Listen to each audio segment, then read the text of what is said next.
आज आप लोगों के साथ जो बात साझा करने जा रहा हूं, वो बात थोड़ी नाजुक है। वो बात है मेरे ऑफिस में काम करने वाले रमेश की। शायद इस रमेश को आप भी जानते हो। अपने आसपास देखिएगा, क्योंकि ज़रूरत सिर्फ देखने की ही है। खैर, इसी खातिर मैं आप लोगों के साथ रमेश की जिंदगी का एक बहुत ही खूबसूरत वाक्या पेश करता हूं।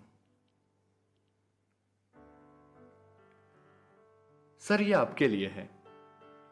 इसी आवाज के साथ मेरी उन नजरों के सामने एक मिठाई का डब्बा आ गया, जो नजरें ऑफिस की फाइल्स में कुछ ढूंढने की कोशिश कर रही थी। सुबह के तकरीबन 10 बजे थे और ऑफिस में सभी कर्मचारी आना शुरू हो गए थे। मेरा ऑफिस कुछ पुराने सरकारी दफ्तरों जैसा था। सबके पास अपने अपने टेबल और चेयर थे, सो मेरे पास भी था।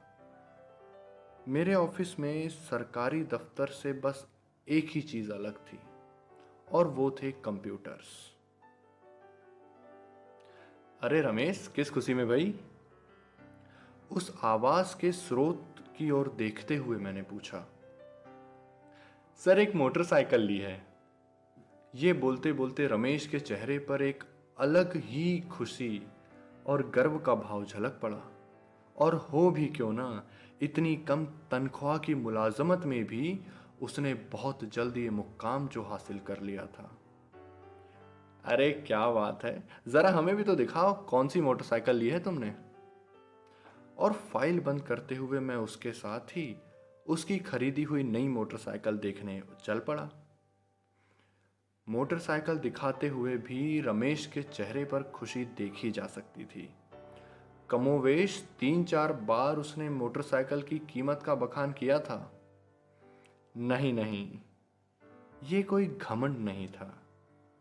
ये तो था उसका सुकून, उसके सुकून में आने वाली खुशी और कुछ कर जाने का सुख।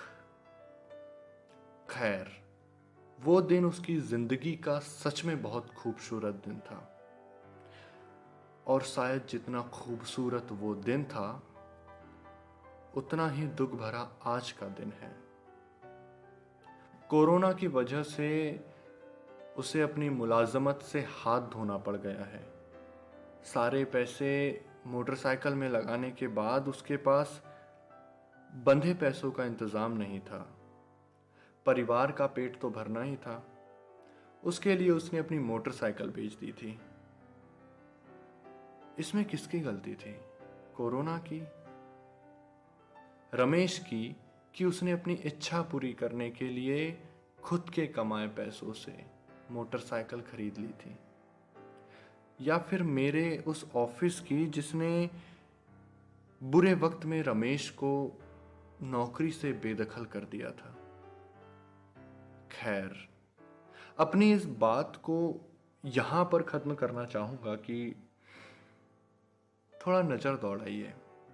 हो सकता है आपके आसपास भी आपको कोई ना कोई रमेश मिल जाए, जिसे आपके मदद की जरूरत हो। लेकिन एक बात का ध्यान रखिएगा, जब भी आप किसी रमेश की मदद करने जाए ना, तो अपना कैमरा घर पर छोड़कर जाइएगा। आत्मसम्मान उनमें भी है, अभी बस वो मजबूर है। शुक्रिया।